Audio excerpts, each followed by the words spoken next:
అపోస్తలుడైన పౌలు గారు తన ప్రియ శిష్యుడైనటువంటి తిమోతికి రాస్తూ ఆ లేఖలో ఈ విధంగా పొందుపరిచారు. చూడండి, తిమోతికి రాసినటువంటి 2వ పత్రికలో 2వ అధ్యాయములో 3వ వచనం మనకు కనబడుతుంది. క్రీస్తు యేసు యొక్క మంచి సైనికుని వలె నాతో కూడా శ్రమను అనుభవించుము. ప్రార్థన. మహాపరిశుద్ధుడైన తండ్రి, ఈ గుడ్ ఫ్రైడే దినము అనగా మీరు మా కొరకు శ్రమను పొంది, కఠినమైన శ్రమను పొంది మా కొరకు మరణించిన దినము, మమ్మలను జీవింపజేసే దినము తండ్రి. ఈ అద్భుత దినాన్ని మేము మీతో గడుపుచ్చు, మీ మాటలు మేము వినే యోగ్యులుగా భాగ్యులుగా గ్రహించే మనసు కలిగిన వారిగా మమ్మల్ని ఉంచమని, కొద్ది నిమిషములు మీరు మాతో మాట్లాడమని, మా కొరకు కలవరిగిరిలో సిలువ మీద ప్రాణత్యాగము చేసినటువంటి క్రీస్తు నామములో అడిగి వేడుకొనుచున్నాము తండ్రి. గమనించండి దేవుని పిల్లలారా, ఎవ్వరు నిద్రపోవద్దు, జాగ్రత్త వినండి. ఇక్కడ మనం చదువుకున్న వాక్యములో పౌలు గారు వారి యొక్క సంఘాలకి చాలా లేఖలు రాస్తూ వెళ్ళారు. సంఘాలకు రాసిన లేఖలు వేరు, శిష్యులకు రాసినటువంటి లేఖలు వేరు. ఇప్పుడు మనం చదువుకున్నటువంటి ఈ లేఖ, ఈ పత్రిక, ఈ లెటర్ ఎవరికి రాయబడి ఉంది అంటే, అపోస్తలుడైనటువంటి పౌలు గారు తన శిష్యుడైనటువంటి ఎవరికి రాశారండి? తిమోతికి రాశారు. ఇది ఒక పర్సనల్ లెటర్, ప్రత్యేకమైనటువంటి వ్యక్తిగత లేఖ. ఈ వ్యక్తిగత లేఖ తిమోతికి రాయడానికి కొన్ని ఉద్దేశాలు ఉన్నాయి. కొన్ని సంగతులను దీంట్లో పొందుపరిచారు. ఈ లేఖ రాస్తూ ఆయన అంటారు కదా, ఓ తిమోతి, ఓ తిమోతి, నేను ఓ విషయం చెప్తున్నా, జాగ్రత్తగా విను. ఏంటి ఆ విషయం అంటే, దేవుని కొరకు, దానికి ముందు మాట చెప్తాను, మన కొరకు, పాపులమైన మన కొరకు, మానవ మాతృలమైన మన కొరకు, ఆజ్ఞాతిక్రమమే పాపము చేసిన మన కొరకు క్రీస్తు ప్రభుల వారు శ్రమ పొందారు, శ్రమలను సహించారు, తండ్రి పెట్టే శిక్షను శిరసావహించారు, నిందలను భరించారు, అవమానాలను భరించారు, శోధనలను భరించారు, ఎగతాళిని భరించారు, ఉమ్ము వేసినా భరించారు, కొట్టినా భరించారు, తిట్టినా భరించారు. మన కొరకు క్రీస్తు ప్రభుల వారు శ్రమను భరించారు. అందుకని సువార్తను ప్రకటిస్తున్నటువంటి అపోస్తలుడైన నేను కూడా శ్రమను భరిస్తున్నాను, శ్రమలు పొందుతున్నాను. శ్రమలు పొందుతున్న నాతో పాటుగా నువ్వు కూడా ఏం పొందాలి? ఆ వాక్యం బాగా చదవండి, ఒకసారి చదవండి ఆ వాక్యం. ఆ క్రీస్తు యేసు యొక్క మంచి సైనికుని వలె నాతో కూడా, అంటే నేను ఆల్రెడీ శ్రమలు భరిస్తున్నాను, నేను ఆల్రెడీ శ్రమ పడుతున్నాను. క్రీస్తు ప్రభుల వారు ఏ విధముగా అయితే సమస్త మానవులని రక్షించడానికి శ్రమలు పొందారో, క్రీస్తును ప్రకటించడానికి, క్రీస్తు వార్తను అనేక మందికి చేర్చడానికి నేను కూడా శ్రమ పొందుతున్నాను. ఇప్పుడు నువ్వు చేయవలసిన పని ఏంటంటే, వచ్చి మందిరంలో కూర్చుని పాటలు పాడితే చప్పట్లు కొట్టి, వాక్యం చెప్తే వినేసి, అవకాశం ఇస్తే పాటలు పాడేసి మంది నుంచి వెళ్ళిపోవడం కాదు. కానీ క్రీస్తు శ్రమ పొందినట్లుగా సువార్త విషయంలో నేను శ్రమ పొందుతున్నాను, నన్ను బట్టి నువ్వు కూడా శ్రమలు పొందాలి, శ్రమలు భరించాలి. కానీ మనుషులమైన మనం దేవుని పిల్లలమైన మనం ఈరోజు వ్యక్తిగతముగా ఒక శ్రమ వస్తే పడిపోతున్నాం. వ్యక్తిగతముగా ఒక శ్రమ మనకు సంభవిస్తే దేవుని మీద విసుక్కుంటున్నాం.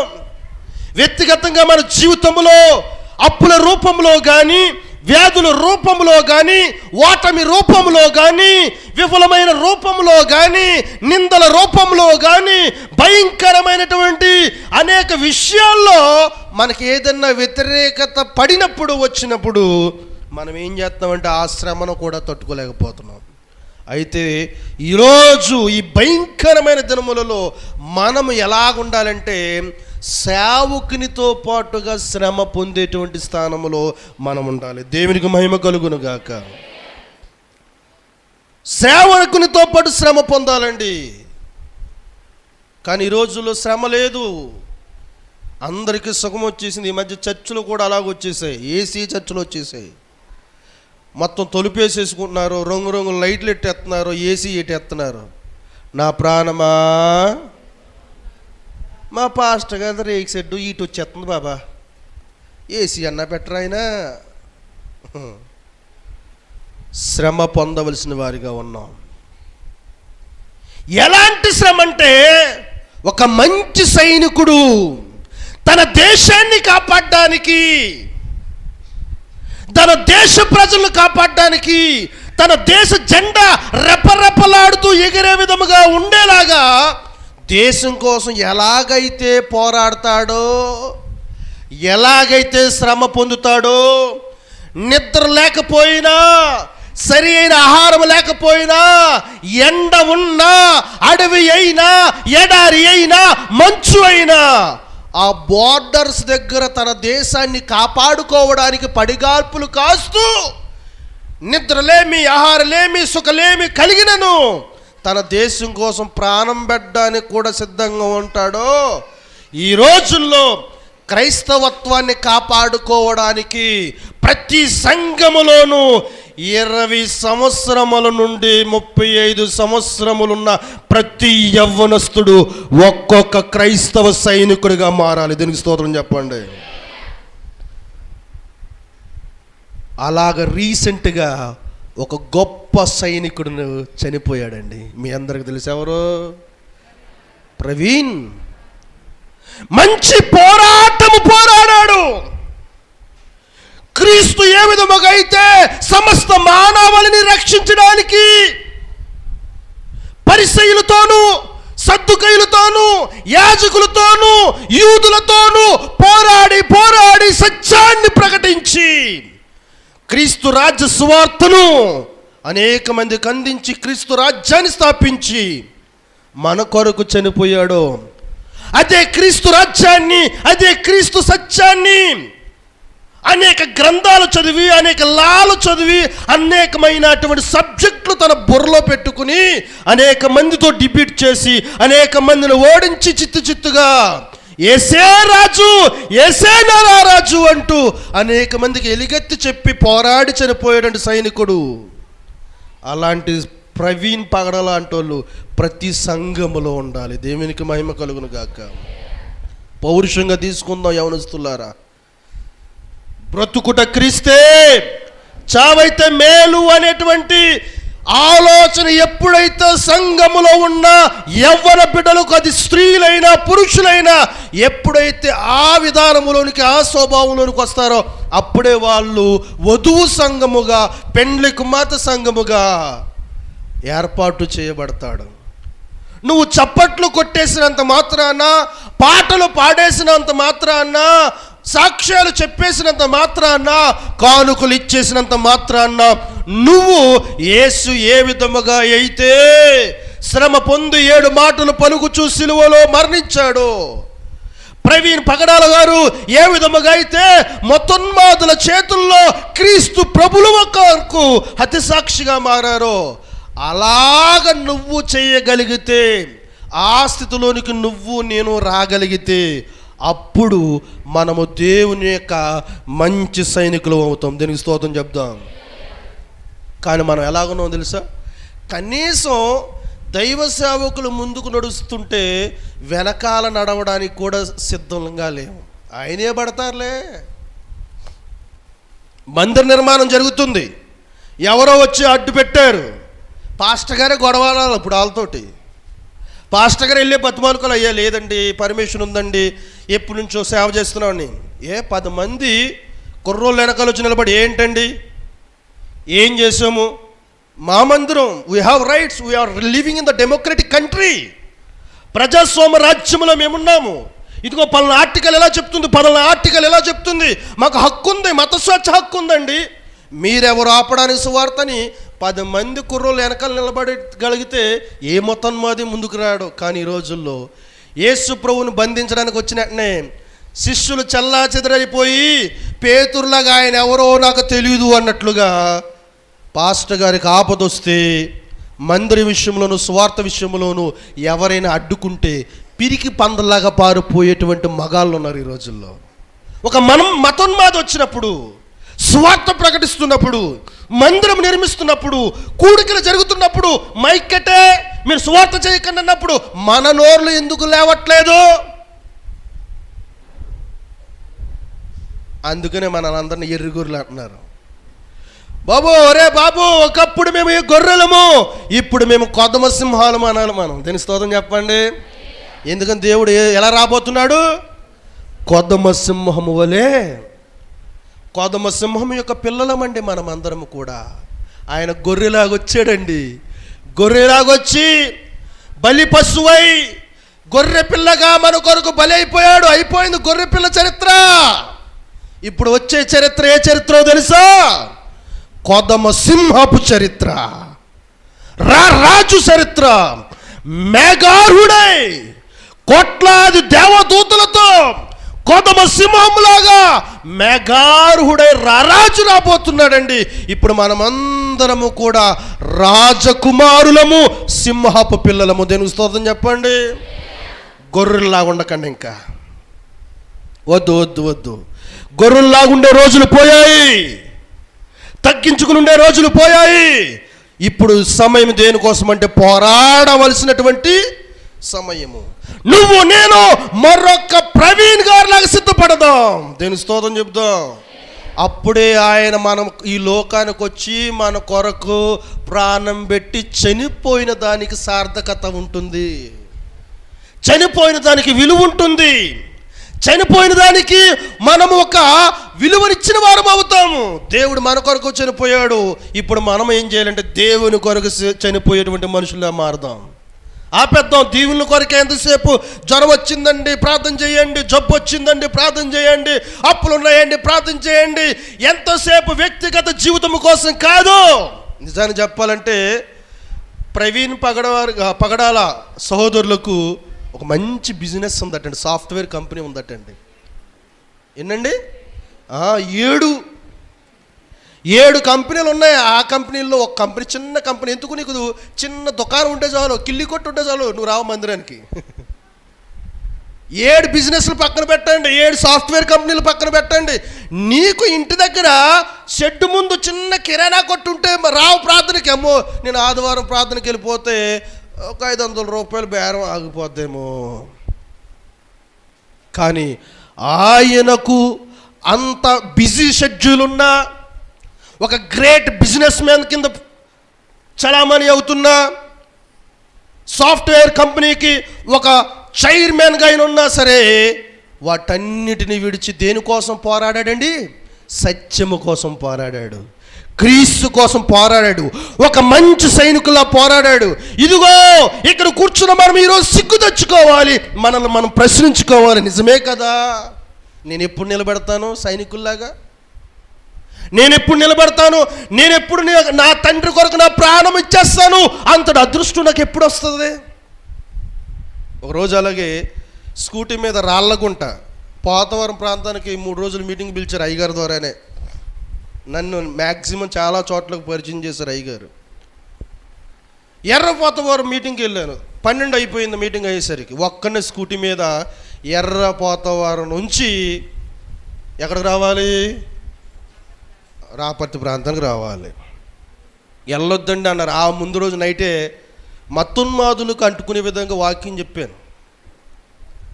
ఆ ఎర్రపోతవరం దగ్గర ఉన్న రాళ్ళగుంట కాలువ రోడ్డు ద్వారా అదంతా కొబ్బరి చెట్లు ఉండి చీకటిగా ఉండి ఊరికిని ఆ దారికి చాలా గ్యాప్, ఎవరు వెళ్ళరు సరిగా.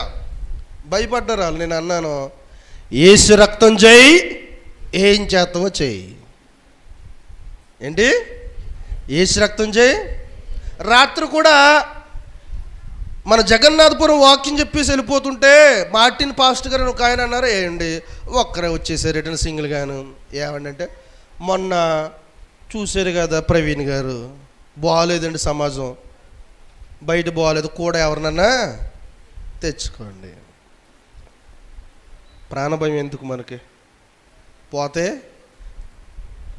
ఇంకా సువార్త ప్రకటింపబడుతుంది. చూడండి, ఆయన చనిపోకముందు సువార్త చాలా తక్కువ. నిజానికి మతోన్మాదులకు నిజంగా చెప్తున్నాను, చాలా థ్యాంక్స్ చెప్తాం మనం అందరం. ఎందుకంటే ఆయన బ్రతికి ఉంటే మేబీ అంత సువార్త ప్రకటింపబడదేమో. సోషల్ మీడియాలో యేసు ప్రభు పాస్టర్ అనేటువంటి మాట అంత వ్యాప్తి చెంది ఉండేది కాదేమో. నిజానికి ఎవరన్నా సరే చనిపోతే చనిపోయినట్లు, కానీ ప్రవీణ్ గారు చనిపోయి అనేక మంది హృదయాల్లోనూ సోషల్ మీడియాలో నిరంతరము బ్రతికి సువార్త ప్రకటిస్తున్నారు. దీనికి స్తోత్రం కలుగును గాక. మనము కూడా అలాంటి సైనికుల్లా మారాలండి, ఒక మంచి సైనికుల్లా మారాలి. నీ సేవకుని ఎవడైనా ఆప్ చేస్తున్నాడా, you should be the bouncers. మీరు బౌన్సర్స్ కింద మారిపోవాలి. మీ పాస్టర్ గారు ఏదో మీటింగ్ పెట్టారండి, టెంట్లు వేశారు, పక్కన ఎవడో తాగేసో లేకపోతే ఆగలేకో లేకపోతే ఫ్లెక్స్ కట్టవద్దని ఆగాడు. మొగోళ్ళు ఎంతమంది ఉన్నారో చూసారా? ఒక 20 మంది ఉన్నారు. వెనక నిలబడండి బౌన్సర్లాగా, ఎవడొచ్చి ఆపుతాడు చూద్దాం. కానీ మనం ఏంటంటే వాళ్ళే పడతారులే. మనం ఎటువంటి టైపు అంటే కరోనా టైంలో మనుషుల టైపు. హైదరాబాద్లో వచ్చిందంటే మనకు రాలేదు అని సంకలు కొద్దుకున్నాం. పక్కకు వచ్చి కూర్చుంది ఎవరో, మన దాకా వచ్చేదాకా తెలదు ఎవరికైనా. పాస్టర్ గారు పడతారులే, ఆయన చూసుకుంటారులే, ఆయనకు బంధువులు ఉన్నారు, ఆయన ఏదో సాయం చేస్తారులే. లేదు, రక్త సంబంధుల కన్నా ముఖ్యమైన వారు సంఘములో ఉండేటువంటి బంధువులు. దీనికి స్తోత్రం చెప్పండి.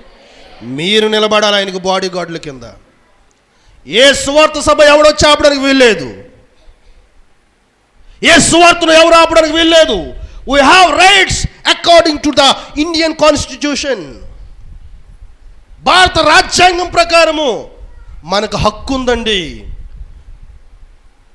మన రాజ్యాంగ నిర్మాత డాక్టర్ బిఆర్ అంబేద్కర్ గారు మనకు రైట్స్ ఇచ్చారండి. దేవుడు ఆయన ఏర్పాటు చేసుకుని మనకు ఒక హక్కుని మనకు కల్పించాడు. మనకు హక్కు ఉంది. మనమందరము సైనికుల్లా నిలబడాలి, మంచి పోరాటం మనం పోరాడాలి. అందుకని ఆయన అంటాడు కదా, నాతో పాటు పోరాడు, నాతో పోరాడుకో.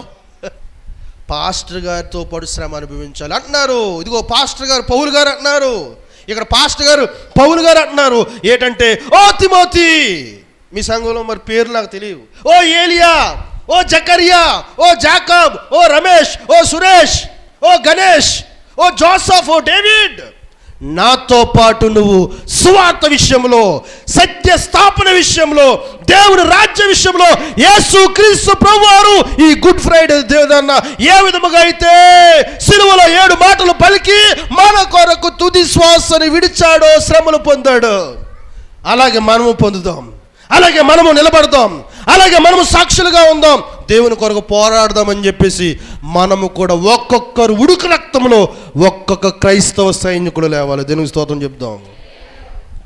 ప్రపంచంలో మనకంటే మేధావులు ఎవ్వరూ లేరు. క్రైస్తవుని మించిన మేధావు లేడు, క్రైస్తవుని మించిన జ్ఞాని లేడు, క్రైస్తవుని మించిన బలవంతుడు లేడు. చాలా బలమైన వారు మనము. ఒక మెడిసిన్ కనిపెట్టాలన్నా, కొత్తగా ఏదైనా డిస్కవరీ చేయాలన్నా, ఏదైనా సాధించాలన్నా అది కేవలము క్రైస్తవుని వల్లే సాధ్యమైంది. మీరు చరిత్రలు చదువుకుంటే ఏ సైంటిస్ట్ చూడండి, ఏ సైంటిస్ట్ చూసినా సరే వాళ్ళు చెప్పే మాట ఒకటి, they are giving test money and prize to the god. For example, మనము బల్బు కనిపెట్టినటువంటి ఎడిసన్ మనం జ్ఞాపకం చేసుకుంటే, ఎడిసన్ అంటాడు కదా తన పుస్తకంలో రాశాడు ఏమనంటే, దేవుని పరిశుద్ధ గ్రంథము నన్ను వెలిగించింది, నేను లోకానికి వెలిగించాను. ఈరోజు మనందరికీ లైట్లు వెలుగుతున్నాయి, బల్బ్స్ ఉన్నాయి. ఆ బల్బునే మనం మాడిఫై చేసుకుంటున్నాం, ఎల్ఈడి లైట్లను లేకపోతే వేరే వేరే లైట్లు అని చెప్పేసి. కానీ మొట్టమొదటిలో ఈ ప్రపంచమంతా చీకటి అంధకారంలో ఉండి చిన్న చిన్న లాంతెరు బుడ్డులతో ఉండేటువంటి మన చీకటి జీవితాల్లో ఎలక్ట్రిసిటీ ద్వారా hundreds of thousands of experimentations చేసి ఈ లోకానికి వెలుగునిచ్చే బల్బును కనిపెట్టినటువంటి ఎడిసన్ అంటాడు కదా, దేవుడు నన్ను వెలిగిస్తేనే నేను ఈ లోకానికి వెలుగునిచ్చే బల్బును కనిపెట్టాను అన్నాడు. దీనికి స్తోత్రం చెప్దాం. అలాంటి మహామేధావులండి క్రైస్తవులు. మైక్రోస్కోప్ను కనిపెట్టిన వాడన్నా, సెల్ని కనిపెట్టిన వాడన్నా, టెట్రమైసిన్ అని, టెట్రాసైక్లిన్ అని, ఎజిత్రోమైసిన్ అని ఇలాంటి మెడిసిన్స్ కనిపెట్టిన వారన్నా సరే, రకరకాల జబ్బులకు క్యూర్ కలుగు చేసినటువంటి డాక్టర్స్ అన్నా సరే ఎక్కువ క్రైస్తవులే ఉన్నారు. అలాంటి జ్ఞానాన్ని మనం కలిగి ఉన్నాం, అంత గొప్ప స్థితిలో మనం ఉన్నాం. రైల్వే మార్గం అన్నా, సముద్ర మార్గం అన్నా, గాల్లో ఎరిగే ఏరోప్లేన్స్ అన్నా, రైట్స్ బ్రదర్స్ క్రైస్తవులు. ట్రైన్ అన్నా, ఎలక్ట్రిసిటీ అన్నా, జనరేటర్ అన్నా క్రైస్తవులు ఎక్కువ సైంటిస్టులు ఉంటారు. ఎందుకంటే దేవుడు వారికి అట్టి జ్ఞానాన్ని కలుగు చేశాడు. సొలొమోనుకి ఎట్టి జ్ఞానాన్ని ఇచ్చాడో అట్టి జ్ఞానాన్ని దేవుడు క్రైస్తవులకు ఇచ్చారు. ఎందుకంటే ఈ ప్రపంచానికి తలాముఖంగా ఉండాలి క్రైస్తవులని. దీనికి స్తోత్రం చెప్దాం. అలాంటి మనము బలం లేని వారంగా ప్రవర్తించొద్దు. వాళ్ళు అనుకుంటున్నారు వీళ్ళు శాంతి శాంతి శాంతి అంటారు. యేసు ప్రభు ఈ లోకంలో జీవించినప్పుడు ఈ దావడ మీద కొడితే ఆ దావడ చూపించి అన్నాడు, ఎవరు కొట్టినా క్షమించు అన్నాడు. ఇంక వీళ్ళందరూ కూడా మనం తన్నేసినా, గుద్దేసినా, హింసించేసినా, ఏం చేసినా సరే చేతకాని వాళ్ళ ఉండిపోతారు. వీళ్ళు గొర్రెలు అనుకుంటున్నారు. కానీ గొర్రెలు మనము, ఆ గొర్రెల స్థితి ఈ రోజుతో చచ్చిపోయింది. ఆ గొర్రె ఈరోజు మన కొరకు చనిపోయింది. ఎటువంటి గొర్రె తెలుసది? బొచ్చు కత్తిరించువాని ఎదుట గొర్రె ఏ విధంగా ఉంటుందో అలాగున్న గొర్రెది. నోరు తెరవని గొర్రె. మనం పాడుకుంటాం కదా, నోరు తెరువలేదా ఏ ప్రేమ, బదులు పలుకలేదా ఏ ప్రేమ, నోరు తెరువలేదా ఏ ప్రేమ.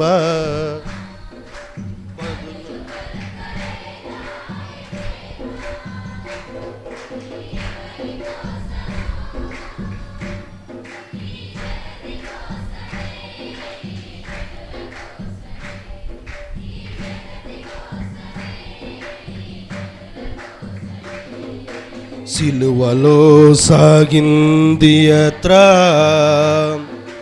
కరుణ, సిలువలో సాగింది యాత్ర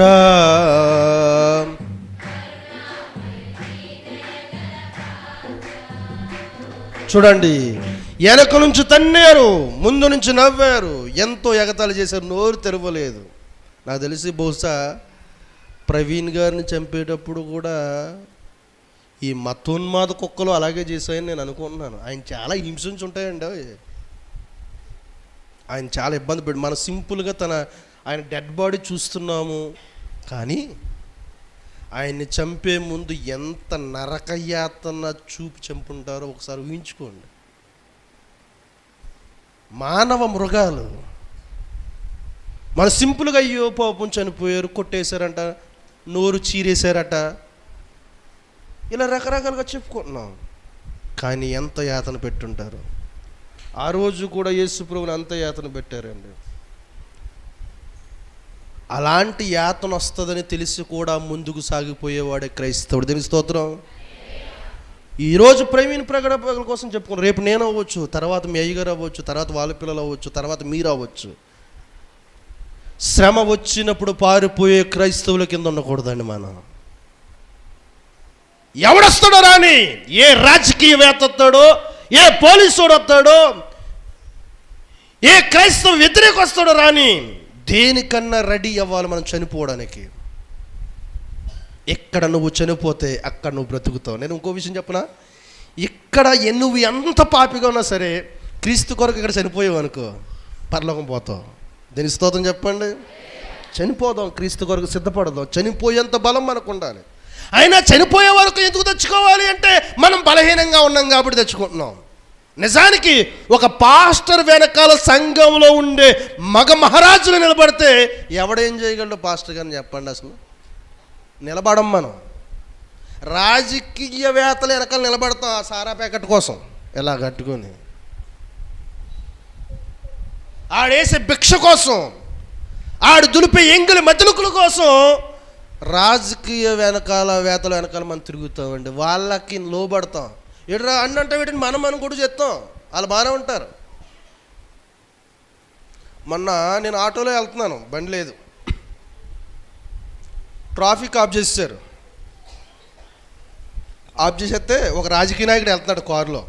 ఆటలో ఉండి ఒక ముసలావిడ ఒక మాట అంది. ఏమన్నా తెలుసా? మనం ఓట్లు వేస్తే గెలిచినటువంటి వాడేమో ఏసీ కారులో ఎంత బాగా వెళ్తున్నాడో చూసావరా, ఆ ఓట్లేసి గెలిపించినోడు కారు కేలబడి ఎండలో ఎలా మొక్కుతున్నాడో చూసారా అన్నది. అది నిజమా కాదండి? ఓటు వేసి గెలిచినటువంటి వ్యక్తి ఏమో ఏసీ కారులోనేమో దర్జాగా సెలవు చూసుకుంటూ వెళ్తుంటే ఆ వ్యక్తికి ఓటేసినోడు కారు కేలాడుతాడు, పడిపోతాడు, ఏమైపోతాడు తెలదు, కానీ ఎండలో బాబో నల్ల మసిబొగ్గులో అయిపోయాడు.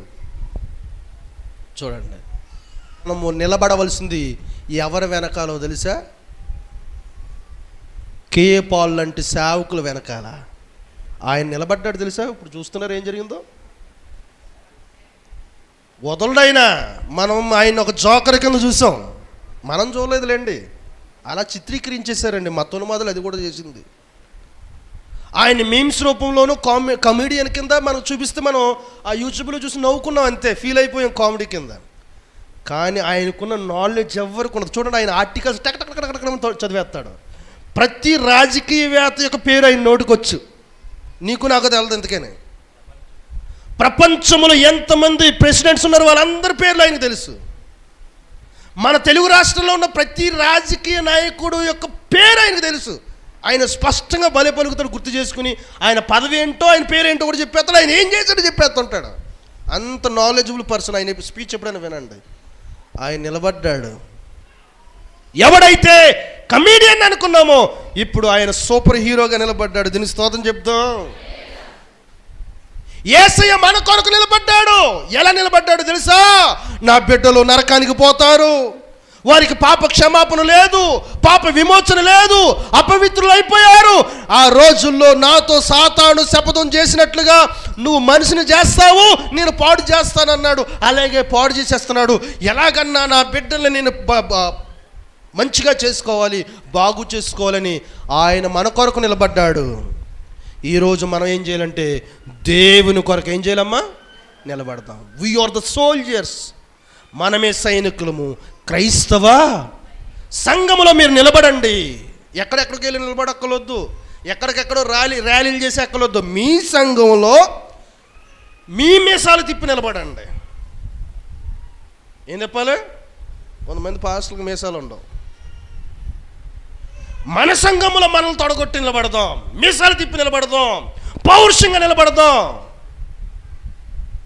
మనము ఆ విధంగా సైనికుల్లా నిలబడితే ఏ నాయకుడు మన జోలికి రాడు, ఏ మతోన్మాది మన జోలికి రాడు. అందుకని అంటాడు తిమోతితో, Timothy, don't be as a common believer. ఒక సామాన్య విశ్వాసిగా నువ్వు ఉండిపోకో. ఒక సామాన్య నార్మల్ సాదాసీదా విశ్వాసిగా నువ్వు ఉండిపోకో. You should be as a good soldier. ఒక మంచి సైనికుల వల్లే నువ్వు పోరాడాలి, నాతో పాటు పోరాడాలి. ఈరోజు నేను దేవుడు నీతోను నాతోను చెప్తున్న మాట ఏంటంటే ఈరోజు నువ్వు పోరాడాలి, ఒక మంచి సైనికులు అనే పోరాడాలి. ఎవరితో సహా పోరాడాలంటే నీ సేవకునితో సపోర్ట్గా ఉండి పోరాడాలి. నీ గలం ఇప్పాలి గొడవడానికి కాదా, నీ గలం ఇప్పాలి దేవునికి జైలు కొట్టడానికి. నువ్వు గలం ఇప్పాలి, జస్టిస్, వీ వాంట్ జస్టిస్ అని గలం ఇప్పాలి. ఆ విధంగా మనము దేవుని కొరకు పోరాడాలండి. ఏమండి, ఎందుకు సైనికుల్లా పోరాడాలి శ్రమల్లో? మనం ఎందుకు శ్రమలు పొందాలి, మనం ఎందుకు క్రీస్తు కొరకు నిలబడాలి, ఎందుకు పోరాటం చేయాలి. ఒక సైనికుడు యుద్ధములో ఎలాగైతే పోరాటం చేస్తాడో, తన దేశాన్ని కాపాడుకోవడానికి, తన దేశ ప్రజల్ని కాపాడుకోవడానికి ఏం చేస్తాడండి సైనికుడు? కూర్చుని చూస్తాడా? వెపన్స్ ఉంటాయి సైనికుడి దగ్గర. ట్రైనింగ్ ఇస్తారు సోల్జర్స్కి. ఫస్ట్ రిటన్ టెస్ట్ రాసిన తర్వాత లాంగ్ జంపులు, హై జంపులు ఉంటాయి, రన్నింగ్ ఉంటుంది, ఫిజికల్ టెస్ట్లు ఉంటాయి, హెల్త్ టెస్ట్లు ఉంటాయి. అవన్నీ కన్ఫర్మ్ అయిన తర్వాత ట్రైనింగ్ క్యాంపుకు పంపిస్తారు. అక్కడ గోడలు దూకిస్తారు, కొండలు ఎక్కిస్తారు, నేల మీద పాకిస్తారు,